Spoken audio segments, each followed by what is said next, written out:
is, why is life so hard? So I'm breaking it into 3 sections, this topic about anxiety, and I'm going to give you a brief answer that I have, and and then we'll discuss it with Simon and yourself if you want to join in the live chat. So life seems hard in individualistic societies which do exactly the opposite of what psychologists tell us make us happy. So this isn't just some sort of faith-based idea. This is science, the science of psychology, telling us that what we need to do to be happy is do stuff for other people. An individualistic society, we're so concentrated on ourselves. So if we're doing exactly the opposite of what is needed to be happy, then life is going to seem hard because you're not going to be happy. Everything's going to be tough and miserable. So such people try to find things through stuff or things, which is like chasing a mirage. A mirage is, you see in the distance, like, you're thirsty and you think there's some water in the distance and you're chasing it. But by the time you reach the mirage, if you've ever seen a mirage, you never quite reach it because a mirage is always in the distance. So you'll never catch your happiness if you chase things that are materialistic. And I can explain that in a bit more detail, but I do like to give my guests a chance to say something. So any thoughts on that? You can agree, disagree. Any thoughts about it?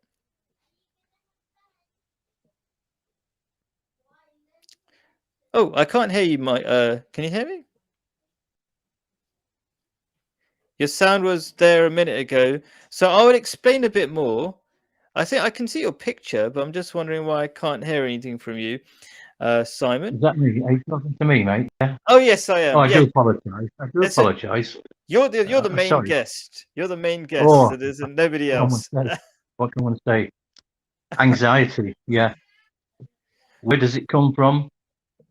How does it manifest itself?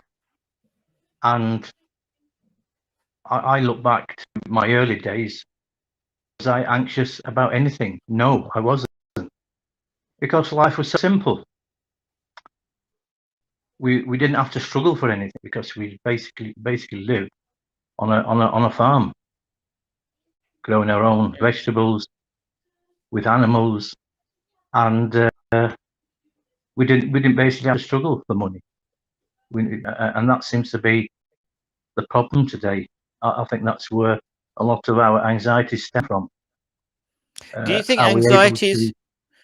to? Did you say anxieties coming from the struggle for money? A lot of it, I think so. But Yeah, of the the but uncertainty of not having but me to pay bills. but actually, there's a lot of people who are very rich. You're talking about celebrities who suffer from anxiety, and increasingly rich people are suffering from anxiety. And I would say, so I'm not sure how good the connection was, but did you hear that thing I was saying, that one of the reasons why people struggle with happiness is because it's, if you chase material things, it's always something that you don't have. It's like the grass is greener on the other side. So you're always on the chase, Yeah. and What you're is never happy. happiness? How do you define happiness? One man's happiness can be completely different to another man's happiness. The same with anxiety. I'm sure there are different levels of anxiety. It's a question of how do we gauge it? How do we measure anxiety? And it's very difficult. Okay, yeah, it can be difficult to say give an exact number for happiness and things like that. But at the same time, if you're miserable, you're going to tell me you're miserable. Do you know what I mean? If you're feeling anxious and you're physically feeling sick, then you're feeling anxious, which is the thing. And so we're just trying to kind of say, what is the easy way out of it? And what you said something a minute ago, which was really interesting, how maybe when you were younger, you didn't feel anxious because life was simple. And Absolutely.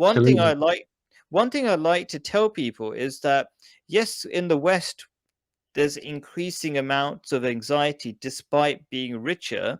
But there are many societies where people don't feel so anxious. And those societies, as I was trying to point out, are not the individualistic societies. They're the ones where they care about each other, the community-based societies, I think. agree.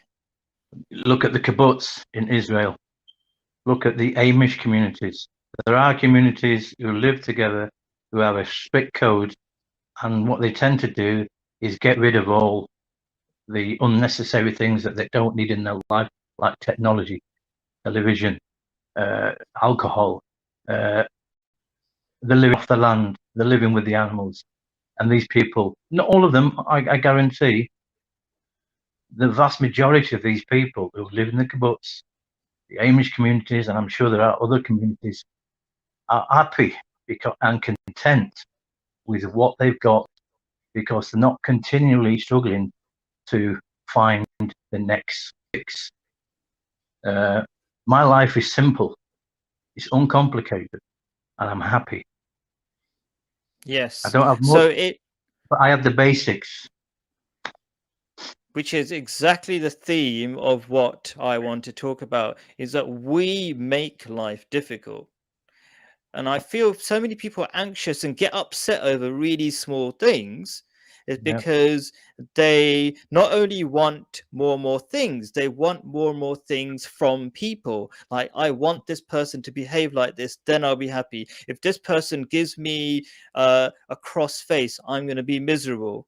Like, if you live in a community mindset, then you actually, what you do is you think, how can I serve people? Not what can I get from people? And that's another problem in individualistic societies. What do you think?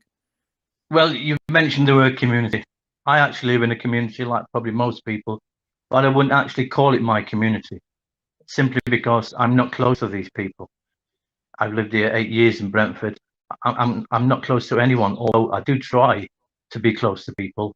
For example, when I harvest my potatoes, tomatoes, etc., I've told you before, bro, I go and share them out to people.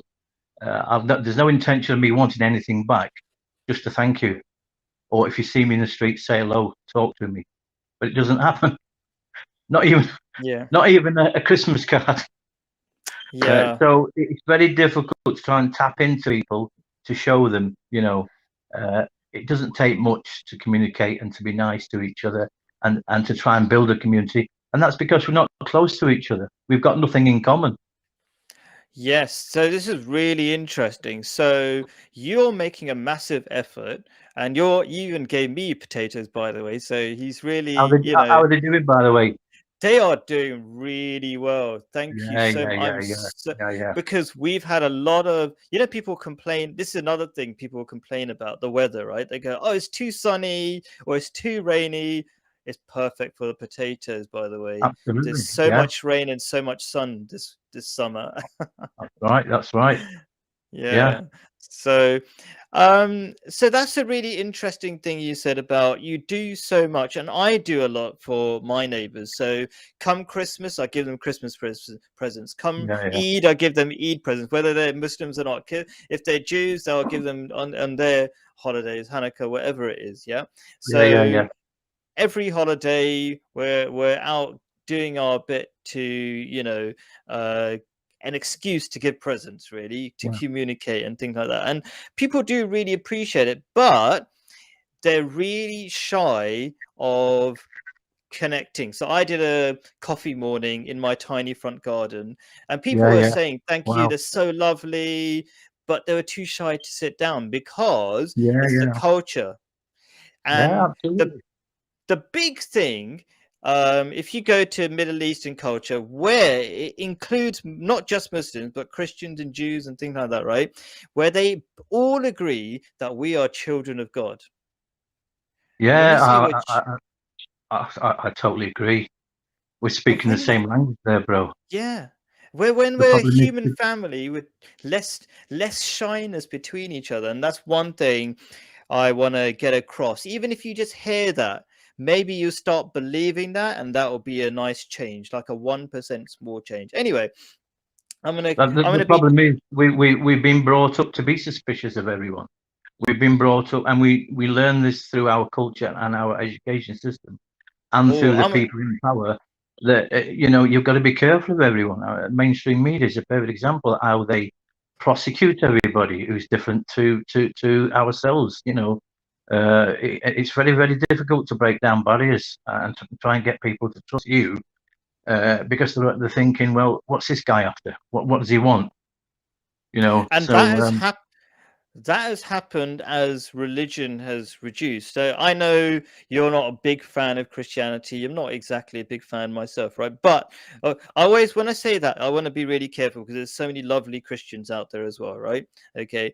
But as the number of churchgoers went down, that's when people felt more disconnected. So I'm a promoter of good original teachings of religion. So all of them, they say be neighborly, we're all brothers and sisters, stuff like that. So I think that's what's missing, and if we can just reverse that, because that bad stuff has happened over the last 50 years. If we can reverse that, but without bringing the incorrect behaviors like, you know, pedophile priests and stuff like that, but keep the good things, which is community, we could solve that problem. But anyway, let's move on to the next thing. I'm always rushing. Is there a reliable go on, say just something. at the point about the Christians.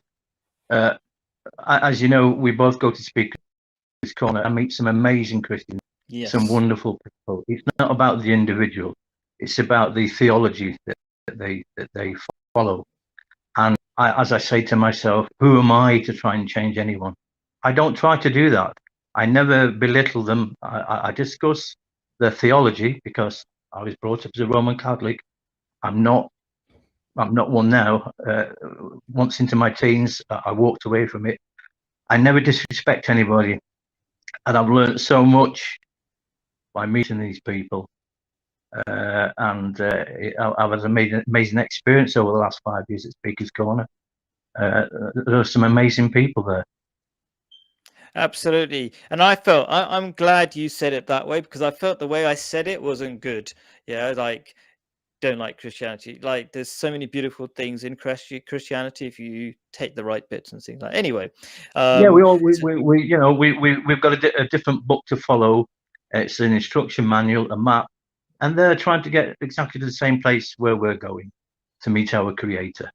And perfect. as I was told, wisdom is obtained by reading the mind of the Creator. And how do we do that? By following our manual. We have the Quran, they have their Bible, and other religions have their manual, their route map to the top of the mountain. Cool. I love that. Good. Okay, so